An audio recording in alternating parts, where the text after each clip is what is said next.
আসসালামু আলাইকুম।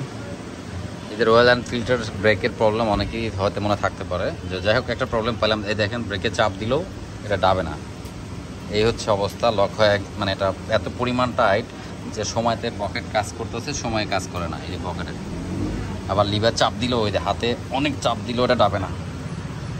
এই হচ্ছে অবস্থা। আর পিছন দিয়ে এখন আমরা যেটা করা দরকার দেখি, অয়েল দিয়ে ছাড়তে দেখি। বড় করে ধরো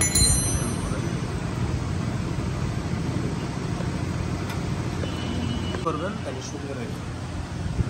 একটা কাজ করি, কারণ এটা পাম্প করি আগে। ও মা গো, এটা তো ডাবে না রে ভাই। হাতে এটা খেলাইতে হবে, জ্যাম মানে সেই জ্যাম, এটা চড়ার লাগতেছে। যে চাপান আমি পারা ধরো 8 নম্বর দিতে হবে, বোতল খুলতে হবে। এটা ওয়াইলগুলো এটা পাস পাস করে করে ওই দিক দিয়ে বার করতে হবে। এই বকেটই খেলতেছে না, বকেট একবারে জাম।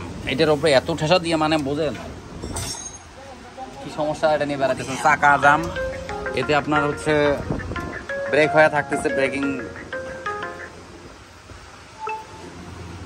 বাইরে দিয়ে অয়েল দেওয়া লাগবে।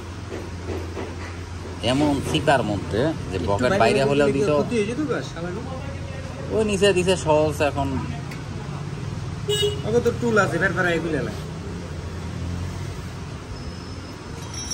এটা পাম্প করতে হবে। দেখি মাগো, এটা তো খেলে না কে রে ভাই।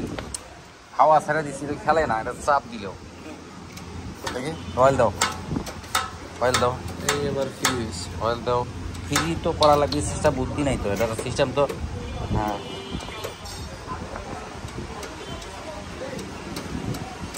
ওই আগের তেলের কারণে আটকে আছে। এই যে অনেকটা ফ্রিজ। এটা না ইজি হলো, কারণ এটা সমস্যা একটা, ব্রেক অয়েলগুলো যেগুলো আছে এগুলো চেঞ্জ করতে হবে আগের।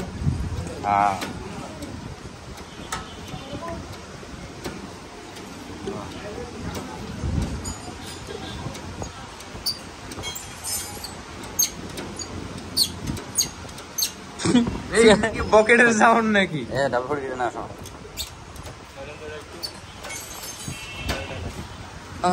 ডাবল ফোর নিয়ে আসো তো। এই পানির মধ্যে মনে হয় এটা ইয়া হয়েছে না, পানির ভিতরে চালাইছিলেন? হ্যাঁ, পানির ভিতরে চালাইছি।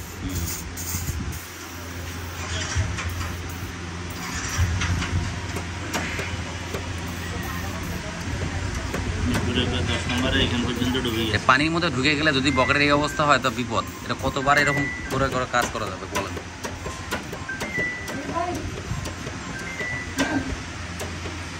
আসসালামু আলাইকুম ভাইজান।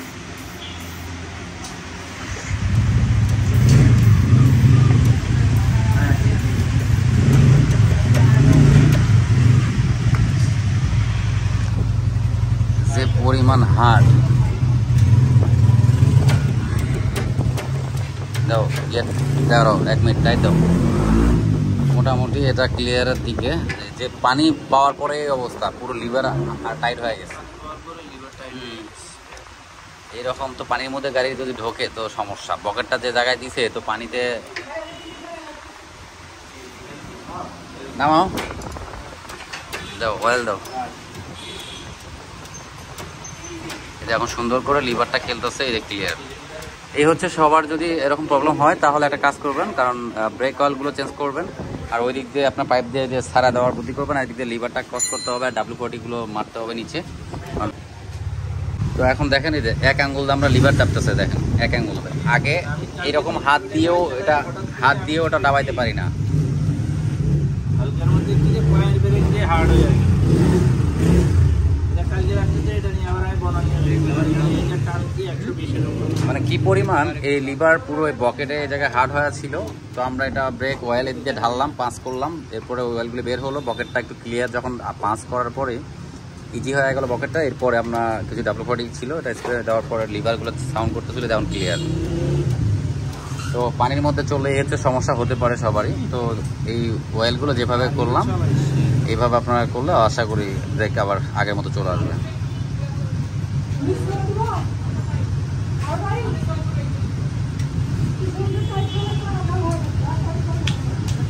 যে জিনিস দেখলাম আমার তো সামনের অয়েলটাও চেঞ্জ করে দিতে হবে। এটা হার্ড মজা নেই ব্রেকে। ব্রেক ধরবো, টাচ করে ব্রেকিং কাজ করবে 100-100, ধরেও ধরার পর সময় নেয় ব্রেকে।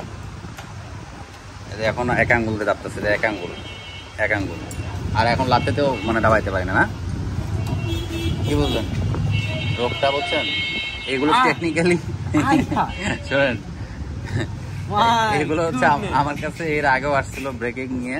তো আমি তখন ব্রেক অয়েলের কারণে এত ডিফারেন্স। সমস্যা হচ্ছে নিচে সিলিন্ডারটা দেওয়ার কারণে পানি যখন ডুবে যায়, পানিটা পাওয়ার পর এটা হয়তো ওয়াটারপ্রুফ পানি যায়, তো যাওয়ার কারণে ওই জায়গায় আস্তে আস্তে আস্তে মরিচে ধরে বা ইয়ে পড়ে যায়, জাম ধরে যায়, পকেট খেলতে পারে না।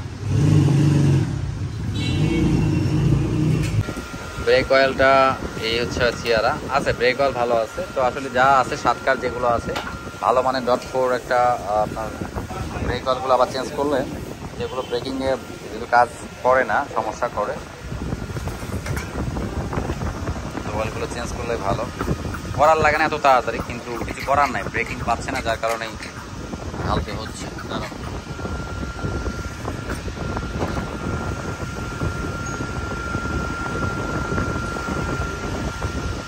এটা হচ্ছে .4।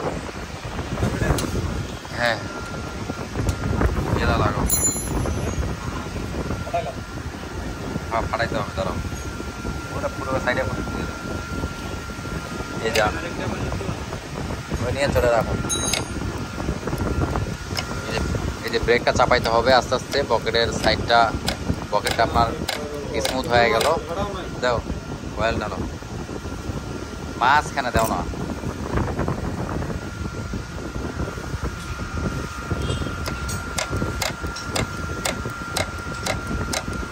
যে লিভারটা সফট হয়ে গেল, একবারে লিভারটা একবারে সফট হয়ে গেল।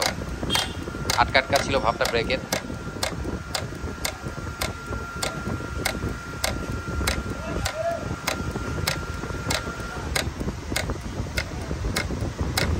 আসতে দেখি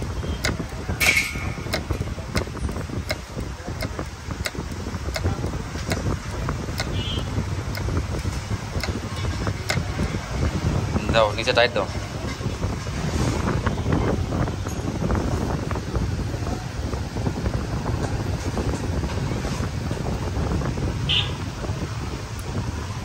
একটা জিনিস শিখতে পারলাম, সামনাসামনি লাইফ প্র্যাকটিস হয়ে গেল।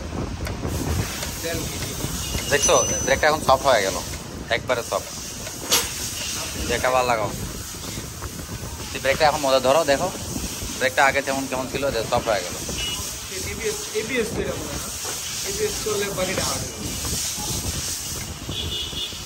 তো এই হচ্ছে মোটামুটি সাউন্ড পিছন ব্রেকিং এর প্রবলেম ছিল গাড়ির, এখন অনেকটা সফট এবং ফ্রি হয়ে গেল। আজকে এই পর্যন্তই, আর ভিডিওটা ব্রেকের ভিডিওটা দিলাম। এরপর নেক্সট এটা ভিডিও হবে, এটা গাড়িতে সাউন্ড করে, ঝির করে একটা সাউন্ড করে, এগুলো কিছু অ্যাডজাস্টমেন্টের কাজ আছে, এগুলো ভিডিওগুলো দেখতে পারবেন রয়্যাল এনফিল্ডের।